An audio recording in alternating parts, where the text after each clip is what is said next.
Hello everyone, hope everybody is doing well. Now before I continue with this article, I wanted to point out that Donald Trump is in town here in Las Vegas. He had an event with the Republican Jewish Coalition at the Venetian Hotel. It's great to see the president once in a while, but then again, I'm still concerned about the border. And the most important thing is that he's doing enough to solve the problem. Now, I don't think a lot has actually been accomplished, believe it or not, but then again, he has visited the border and he's declaring a national emergency, so we'll have to really see.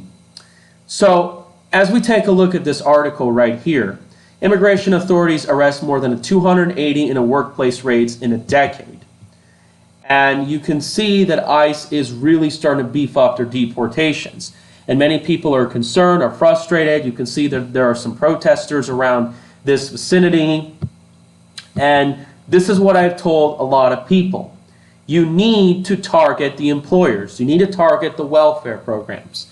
You need to go after the remittances. Because otherwise, if you think that just rounding people up with a police state, given the courts and the process and everything, it's not going to get much done, okay? That's one of the things you have to understand. And of course, Congress, has to provide funding for ICE, the judges, border security, and everything else. And that's one of the main problems. Certainly, our Congress is not helping. And so you can see here, 280 were arrested, and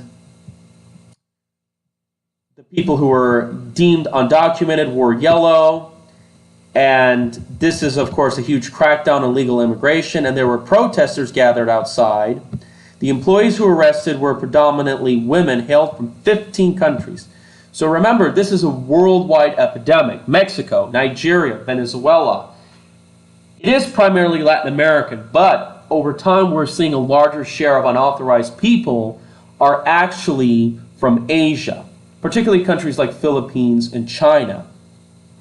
Having mentioned that, the thing is that if you count the unauthorized individuals, primarily who are visa overstays, depending on how you measure it, and you include their anchor babies, it is possible that we've got about 20 to 25 million illegal aliens in the United States. And this is just really out of control.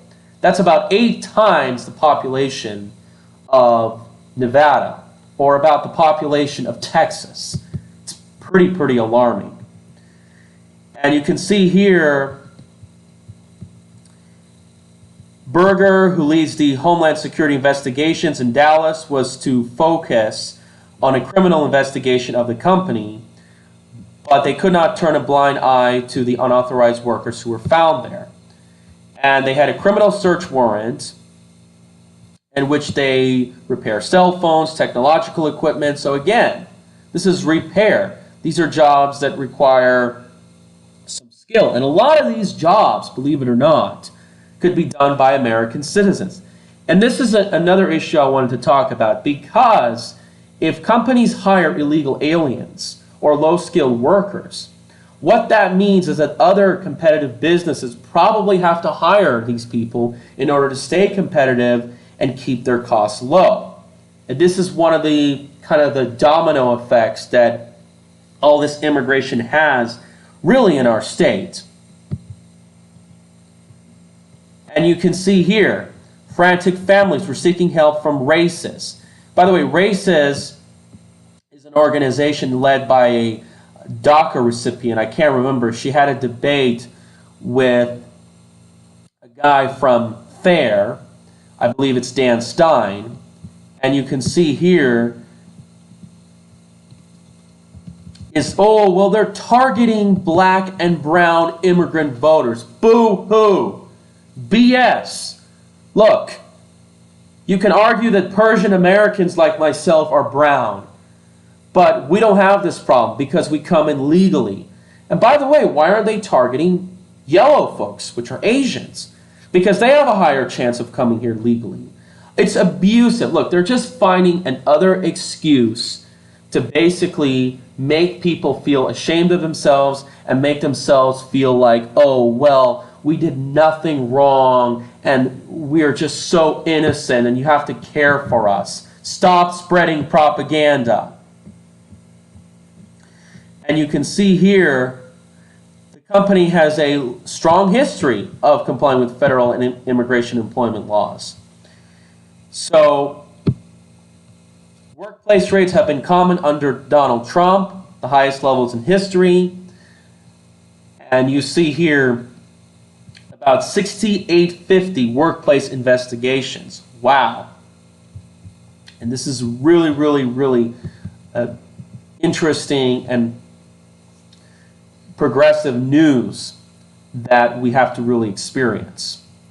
And they haven't had a workplace raid this large since the Bush administration. This just shows you the incompetence of the Obama administration.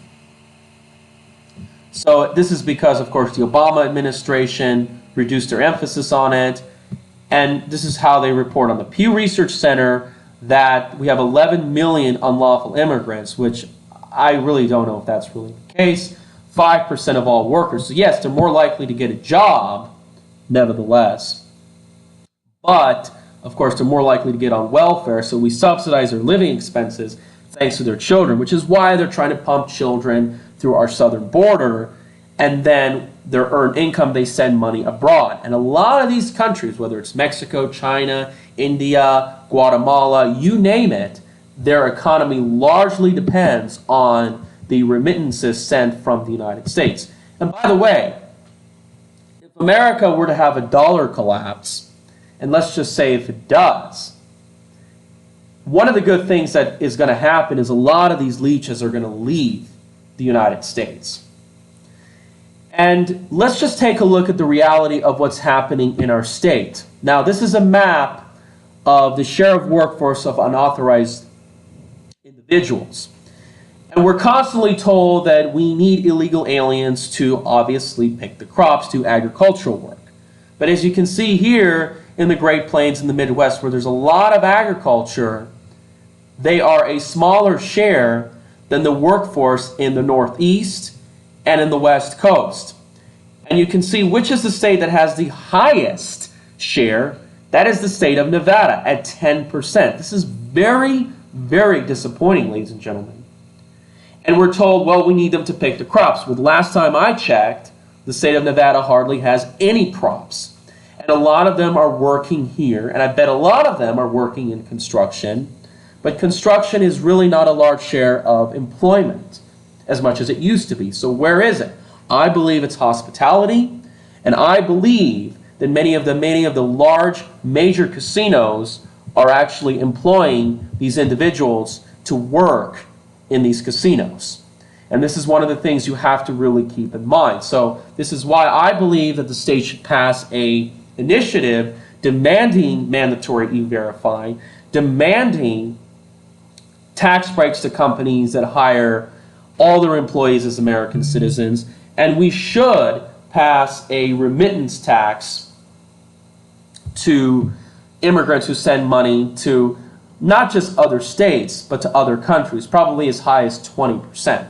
And this can have a significant impact. But other than that, in the long run, I believe that this immigration problem is going to be in a lot of trouble. Because, of course, we've got the rising interest rates that are coming soon, and America cannot afford the interest payments on the national debt, which they're going to have massive cuts to their welfare programs. But more importantly, as I've mentioned in the Andrew Yang video, as more of these jobs become automated, like construction and housekeeping and so forth, one of the things that's going to happen is that, well, a lot of these people are going to be jobless, and they're going to probably require more welfare programs to keep afloat, especially from their children. And if the U.S. government doesn't have enough money, well, this is going to trigger a civil war probably. And what I think is also going to happen is the country could either split up, or many of these illegals or immigrants are going to move back to their countries, and basic income programs can probably be provided in Mexico, El Salvador, and all these other countries, because $1,000 is certainly going to buy you more in those foreign countries than it will in the United States. So this could lead to a mass self-exodus of 30 or so million people. But anyway, Thank you guys so much. Please share this video, and hopefully there can be ICE raids all across the Las Vegas Valley. Take care. Have fun.